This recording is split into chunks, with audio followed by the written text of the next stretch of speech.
At Boise State Public Radio, you can listen to all of our podcasts free of charge. We don't lock any episodes. We don't require subscriptions, nothing like that. But the truth is, although our podcasts are free to listen to, they're not cheap to make. A lot of time and resources go into bringing you the daily news on The Connector, statewide voices on Idaho Matters, and the long-form journalism in podcasts like Scandalized, Extremely American, and Mustang. That's why we're asking, if you can, please consider supporting Boise State Public Radio podcasts today. We have a lot of work planned for 2025. Yes, new podcasts, but none of it would be possible without the generous support of our listeners. Every gift matters, whether it's $5 or $50, whatever feels right to you. Head to our website, boisestatepublicradio.org, and click that blue donate button. If you're giving to support podcasts like the one you just hit play on, leave us a comment with your donation and let us know. Your support will help make sure these podcasts keep coming and remain free and accessible to everyone. Thanks so much for listening. From the studios of Boise State Public Radio News, I'm Gemma Gaudette. This is Idaho Matters. This year marked the 100th year since the birth of Idaho Senator Frank Church. Church, who was a Democrat, served as a U.S. Senator from Idaho from 1957 until 1981. He is currently the last Democrat to do so, and he was also the longest-serving Democratic senator from our state and the only Democrat from Idaho who served more than 2 terms in the Senate. Church served on the Senate Committee on Foreign Relations, and in 1960, he gained national exposure when he gave the keynote speech at the Democratic National Convention.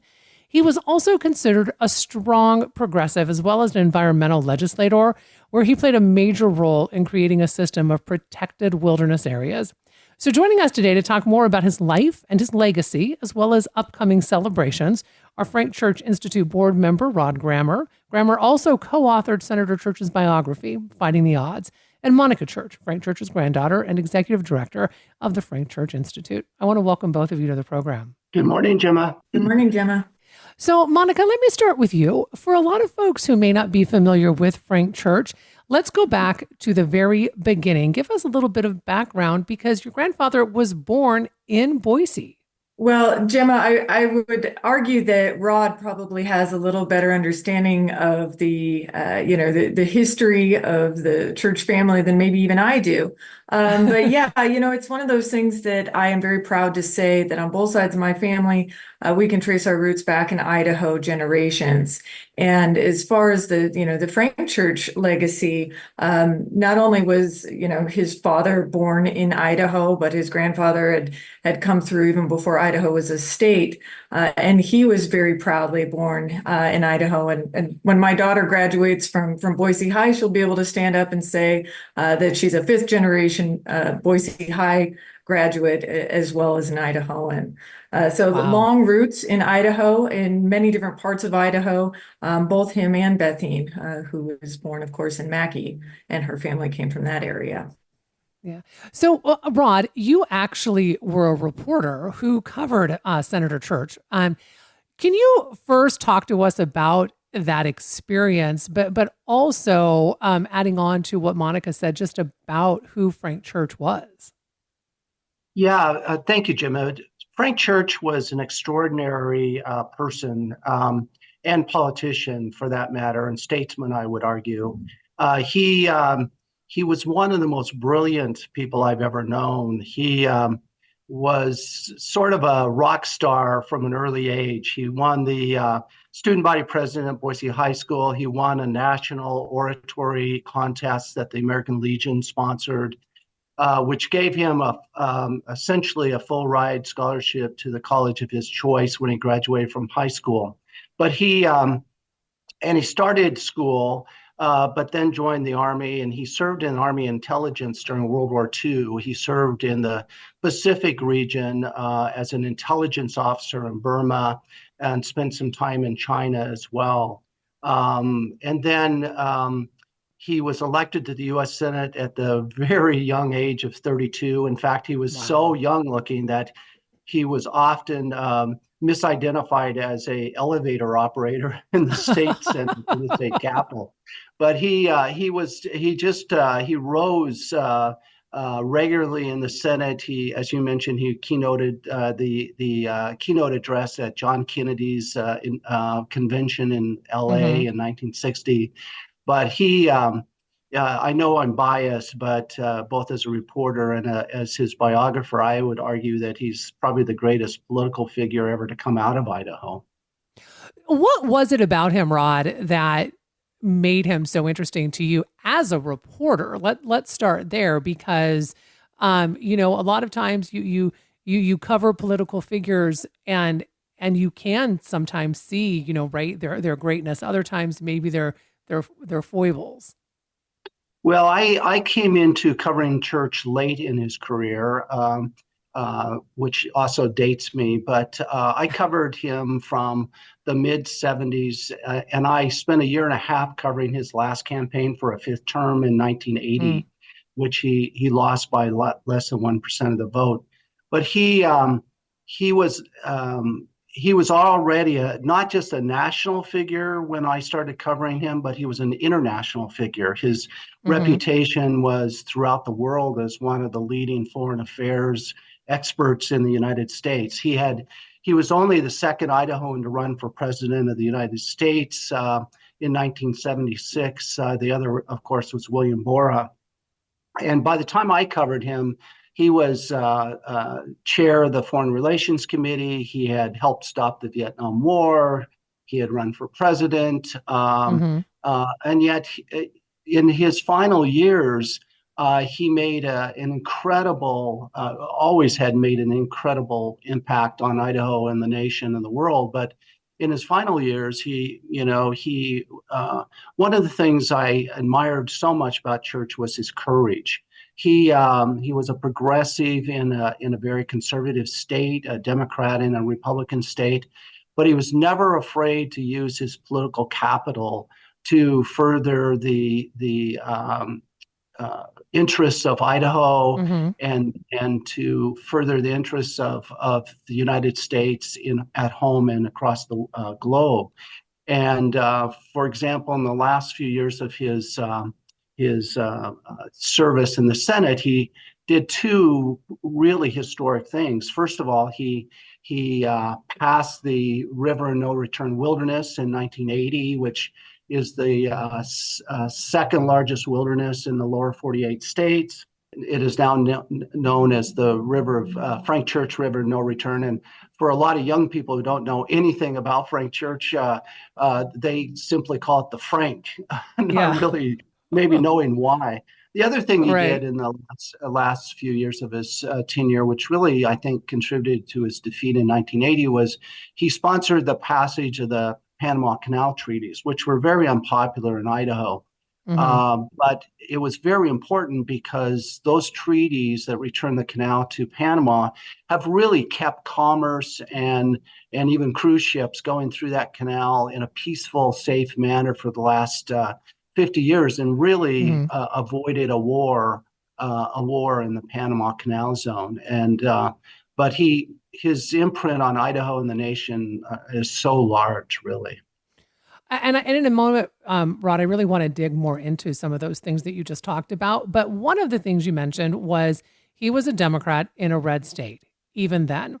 And when I think we look at today's culture and climate, Rod, it is kind of mind-boggling to think that a Democrat could not just be elected to the U.S. Senate from Idaho, but then he served for 24 years in that position.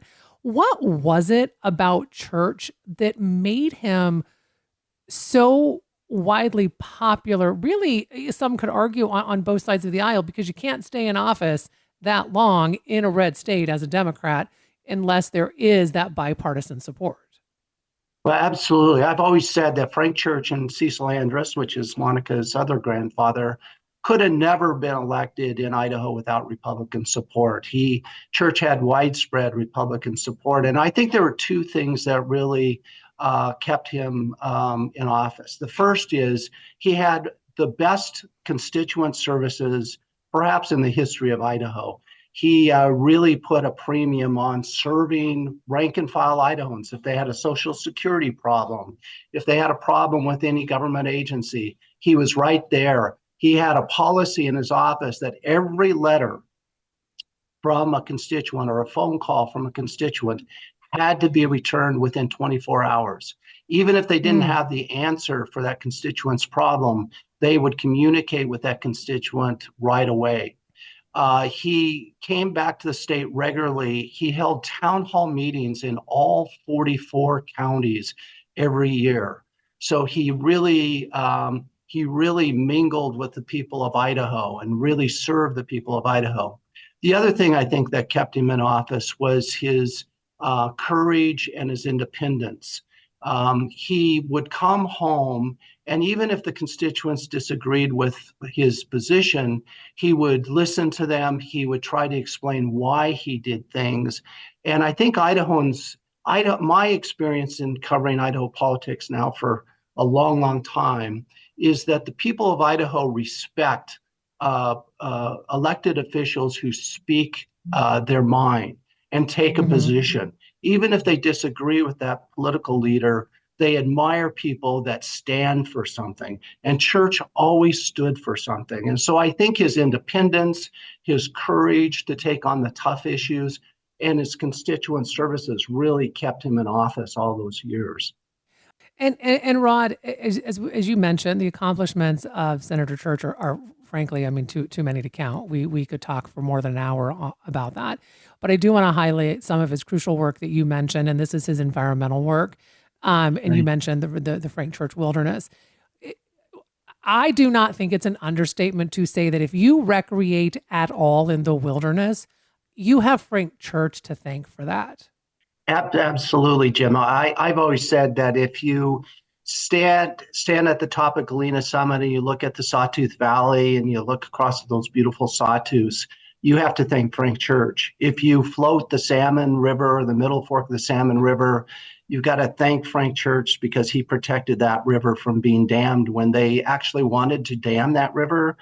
If you've hiked in the Gospel Hump Wilderness or the Selkirk Wilderness or any of the wilderness areas, except for the few that have been created since he was defeated, you've got to thank Frank Church. He, for that matter, he sponsored the Wilderness Act. He sponsored the Wild and Scenic Rivers Act. So any place in this country where you go into a wilderness area or you float a free-flowing river, anywhere in the United States, you've got to thank Frank Church. I mean, his fingerprints are all over Idaho, all over the nation when it comes to the environment.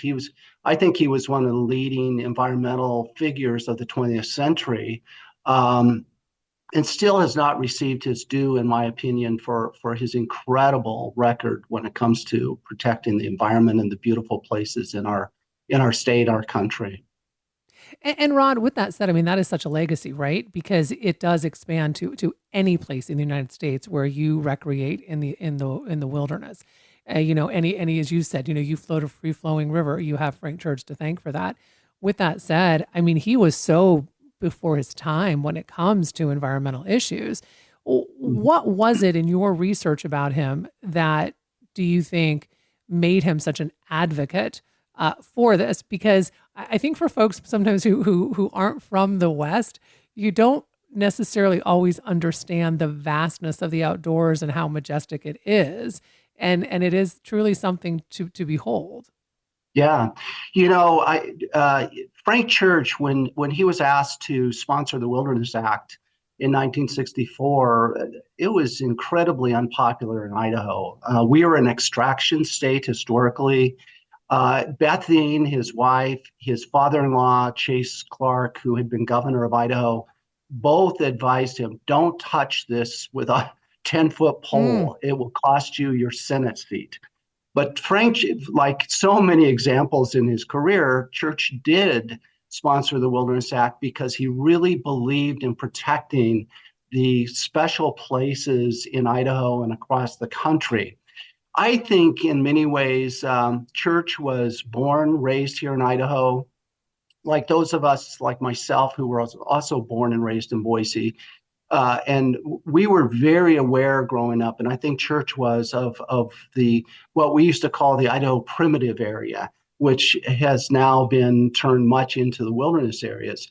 And I think he came to, I think, the environment because he knew that Idaho would grow and that people would need a place to go out and touch nature. And he had, I hate to say the word, but maybe I will, kind of a spiritual relationship with the outdoors. There's a famous quote, which is actually on his gravestone in Morris Hill Cemetery, about, a person can't camp under the stars in Idaho and be, self-absorbed.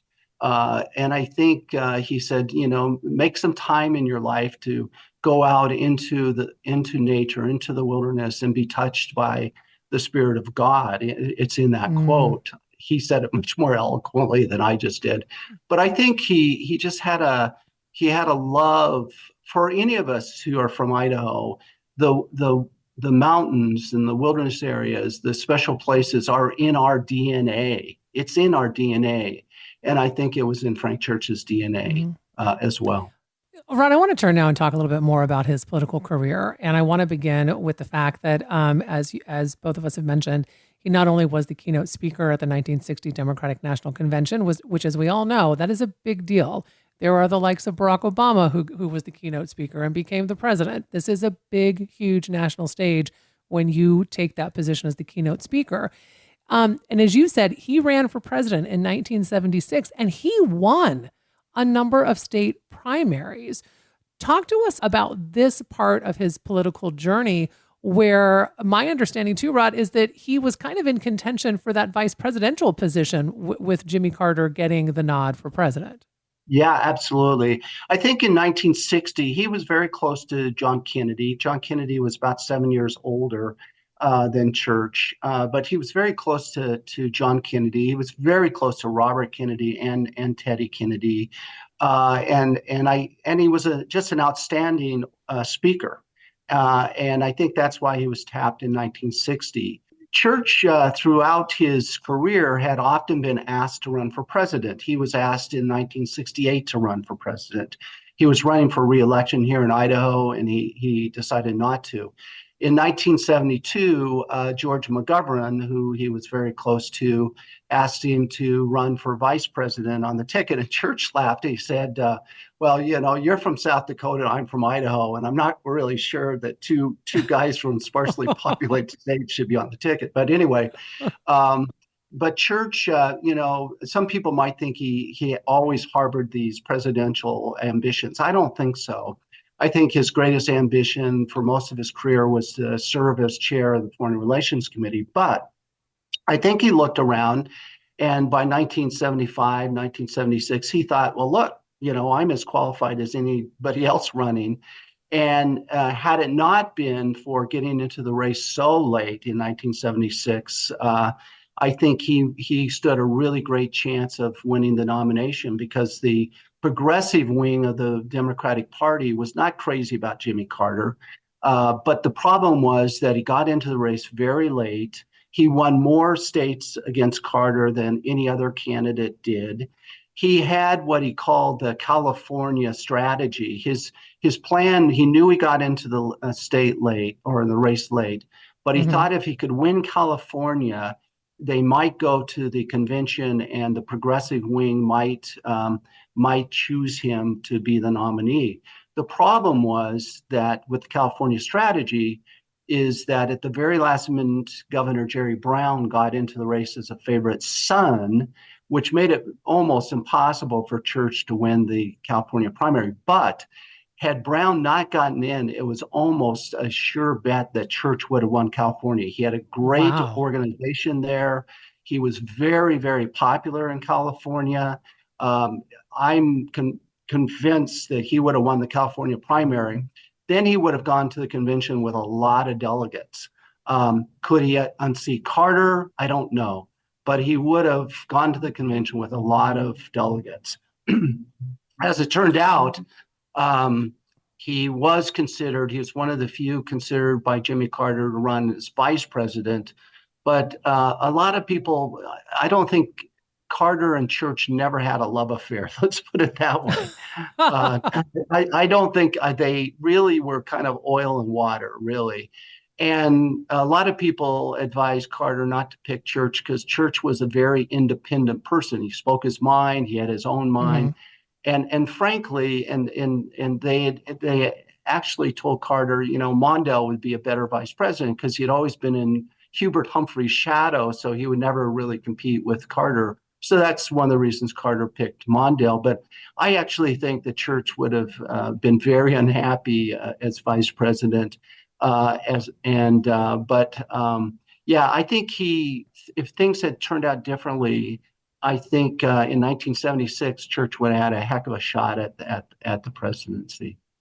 That's really incredible to think about. With that said, Rod, talk to us about the Church Committee. What was this and the significance of this committee?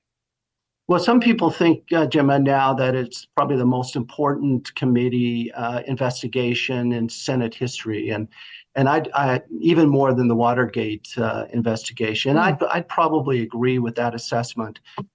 We have to remember back in the 60s, 70s, the FBI and the CIA had been doing a lot of pretty bad things, both domestically and internationally. The CIA had attempted to kill foreign leaders. It was in cahoots with the folks that were usurping power, like in Chile and places like that.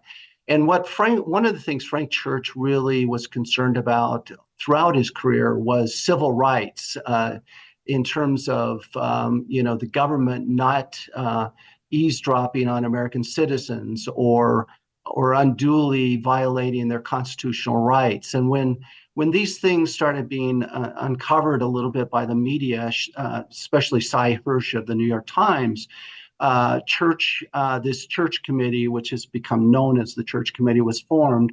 And Frank Church, for 2 years, dug into these abuses by the FBI and the CIA. And for the first time in American history, really provided oversight into these things. And so protections, because of that investigation, protections were placed in place where the CIA and the FBI could not abuse their power. And really, from a civil rights, First Amendment, constitutional point of view, we owe Church a huge debt of gratitude for reining in what these could have been continuing abuses by these governmental agencies. Well, I want to thank both of you for taking time today to talk with us about this. Just really such a fascinating conversation. So thank you both for your time. Thank you, Gemma. Thank you, Gemma. We're continuing our look back at Frank Church's legacy 100 years after his birth. In 1924, two men were born in Idaho, one in Boise, one in Payette. They both went on to serve in World War II, go to law school, and become lawyers, and they went on to serve in Congress, becoming two of the longest-running senators in Idaho's history. Though Frank Church was a Democrat and Jim McClure was a Republican, both men worked to serve Idaho and their country to the best of their abilities. 100 years after their birth, Idaho Public Television is taking a look back at their lives and their political legacy with a new biography called Idaho's Powerhouse Senators. So joining us now are Idaho Public Television producer Joan Carton Hansen and Idaho political journalist Dan Popke. I want to welcome both of you to the program. Hey there. So let me begin with you, Joan. Can you talk about the early life of Frank Church? Tell us a little bit about his background before he joined the military, which I believe he did after the bombing of Pearl Harbor. He did. He was born in Boise in 1924, and his family was an old Idaho family. His grandfather had been in charge of the SA office. He'd been appointed as a Democrat, but his father was very much a Republican. But politics was always important in their households, and they argued it. And Church had this early gift of the ability to be a good orator, to be able to discuss things. And in his junior year in high school, he won the American Legion oratory contest. Now, there were 100,000 entrants in that contest, and he flew back and eventually won that contest and a $4,000 scholarship, which allowed him to go to Stanford to get his undergraduate and then eventually his law degree. But he was an amazing orator even at that age. He became student body president at Boise High and was, had this immediate interest in politics. So, Dan, talk to us about Jim McClure. Give us some background on him, because he was born in Payette. Yeah, and came from a farm family that had come from the Midwest. They had a small ranch near Council. He was very close to his grandfather, who ran the ranch, and it was there that he, I think it's pretty clear that the influence of his grandfather, which was about hard work and keeping your promises, formed him in a way that lasted until the end. So, Joan, let's go back to Frank Church for a moment. So, after he gets out of the military, he goes to law school, correct? And he really, really wanted to be a U.S. senator. Can you talk about why, but also how he got to the Senate? In the late 50s? Yeah, I think it's important to understand his military service had a huge impact on his view of the world. He served in the East and Far East as an intelligence officer and saw what was going on in that part of the world. And it later heavily influenced his views on the Vietnam War. When he came back and eventually committed to Bethune, and they got married, went back to Stanford to finish his law school, and then he was diagnosed with testicular cancer and was told he had 3 months to live. Oh. And he and Bethune tells me the story that they went for a drive. They went to dinner and went for a drive and talked about it. And then they started talking about committing suicide, the two of them committing suicide together, because they just couldn't view a life without one another. They were that much in love. But by then they'd had Forrest, their son, and the reality was, they couldn't leave him. And then there was a second opinion, who said, well, why don't you try this new form of radiation treatment? It was brand new, and they gave him a blast of everything they could. It did cure the cancer, but it changed his life, because he was that close to death. And so at that point, he decided life was too short to wait. If you want something, go for it. And so I can't go into it like Dan. We both want more time to tell our stories, but in the documentary I mention it, but not. It really was a profound moment in his life, that coming that close to death, and he survived on root beer floats, Bethune said, because that was all he could keep down through that radiation treatment. And as you would imagine, that initial treatments were much, much stronger than they do today. They've learned more, but it did save his life. And then he started practicing law, and Bethune says you could just tell it wasn't what he wanted to be. His hero was William Borah. He wanted to be a senator. And so in 1956, he ran, and it was a long slog. He and Bethune they sold their house to raise money to run for the Senate. They got $6,000, and they had a car, and they started driving. They started up north, which ended up being fortuitous, because that's where the state convention would be. And back then, you were elected at that primary level was at the convention. And then he went on to run against the state. And he had Walker, was his opponent. Welker, thank you, was his first opponent, who was patriot of the the McCarthy types in the Senate. They expected a really dirty campaign, and it wasn't a bad, because Welker was actually dying at the time, although he didn't know it, but so it wasn't as dirty a campaign as they thought. And Church won, and he won handily, and then started his career as one of the youngest men to ever be elected to the Senate. I was going to say, because he was, 32 when he was elected to the Senate? He was elected, 32. And he looked like a kid. He was a very young-looking man. In fact, he stopped wearing blue suits because he would get into an elevator, and the elevator operators all wore blue suits. And other senators would get into the Senate elevator, and they would expect him to, run the elevator, because he was obviously an elevator boy and not a senator. And he also looked like the pages. So he decided he had to stop wearing blue suits, and the confusion. So Dan, Jim McClure also joined the military during World War II. And when he got out of the Navy, how did he then get himself to the House of Representatives in 1967? he joined the law practice both his grandfather and father had in Payette. And it was his turn. Well, he was a junior person, so he had to become county attorney, the prosecuting attorney. Nobody else wanted it. It was like, you just do this. He ran unopposed. He did that for 6 years, was city attorney in Payette, and then ran for the legislature in 1960 against another drunk, a guy named Krabby Daniel. Oh, gee.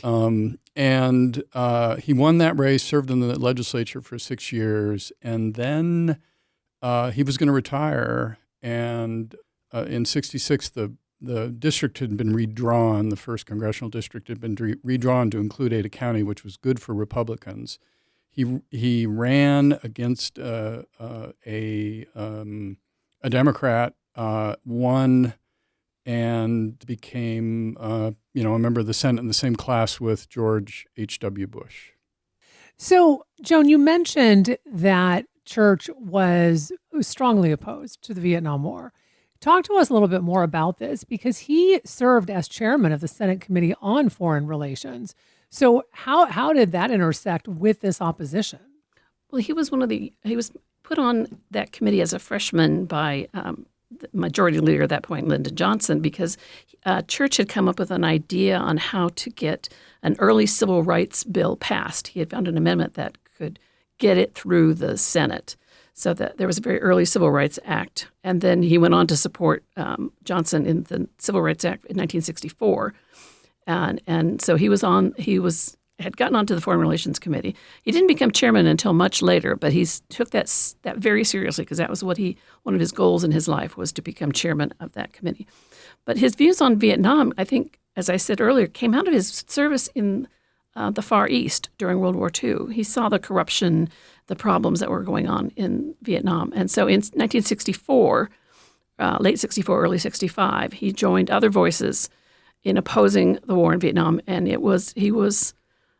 he always helped to fund money for soldiers, but what he tried to do in the end was to stop the expansion of the war by stopping the money later on for the Cooper Church amendments. So my understanding is by 1973, McClure had become a senator at this point. So McClure and Church serve at the same time as senators. And McClure was the chair of the Senate Committee on Energy and Natural Resources for some time. And I swear I read somewhere that he was an early champion of electric vehicles. So Dan, I'm assuming he really became something of an expert in energy and natural resource issues. Yeah, I mean, he was clearly the most expert person in the Senate. There's a piece in the documentary of George Mitchell, the Democratic majority leader, saying there's nobody in the Senate that knows energy like Jim McClure did. And he saw it as a vacuum. Nobody else cared about energy policy, and he saw it as a national security matter. He comes to the Senate in '73, and the oil embargo happens very shortly after he begins serving, and gas lines and all that stuff. And he did drive electric car to work. He had an electric van for the campaign. He was an all of the above kind of energy guy. He just used he was a very smart man who did his homework, and people listened to what he said, and he made a real difference in energy policy in this country. We don't get into the details, but stuff like the Strategic Petroleum Reserve, that's Jim McClure. And his support for the Idaho National Laboratory was huge. Huge. There's in California was where they were doing battery research when Jim first joined the Senate. And when he became an appropriator, he fixed that. And the battery research is now done in Idaho Falls. And Dan, McClure was also one of the senators who invested in the Iran-Contra affair. So talk about that as well, because there is so much to digest with that. Yeah, his posture was one of, getting to the bottom of things, but also to protect President Reagan. Mm-hmm. And it was clear in his head that Reagan really didn't know what his subordinates were doing, and his role in the hearings focused on that. Was like, the Ollie North interview that he does, or his questioning of Ollie North is, makes it very clear that the president was not in the loop. And that was important to Jim because he didn't want to, see the president undermined, not to excuse the illegal conduct. He wasn't doing that. And then, Joan, we have what some folks might remember, the Church Committee. Tell us what this was. Oh, huge impact even today. The rules that came out of the Church Committee are in force and help protect citizens' privacy. Back then, the Cy Hirsch from the New York Times had done a series of exposés on the conduct of the National Security Agency, the FBI, the CIA. They were conducting a foreign policy without oversight, things like killing, assassinating international leaders. Back at home, they were eavesdropping on people's mail, their telegrams, their phone calls, without oversight. So often things were done without the president's knowledge. There was an attempt, one that I didn't go into detail in the show, but I was mostly appalled by the conduct against Martin Luther King. They were attempting to, the FBI in this case was attempting to force King to commit suicide. Church was appalled. His morals, he knew the importance of intelligence, having been a former intelligence officer, but he was appalled at what was going on. And actually the Senate, Mike Mansfield, the Senate pro tem leader, knew too that something had to be done, because there was no oversight of those agencies. They had been formed, pre-World War II, post-World War II. And there was no congressional oversight at that time. So he knew there was time that someone had to go in and do some investigation. And Church became the chairman of that committee, the Church Committee, and very carefully crafted an investigation into what was happening and to find solutions that would prevent them from happening again. If you are an agency like the CIA or the FBI and you want to look at my email or your email or mail, you have to go to a court to get a warrant. There's a court process system in there to provide protection for citizens, and that you can thank Frank Church and his committee.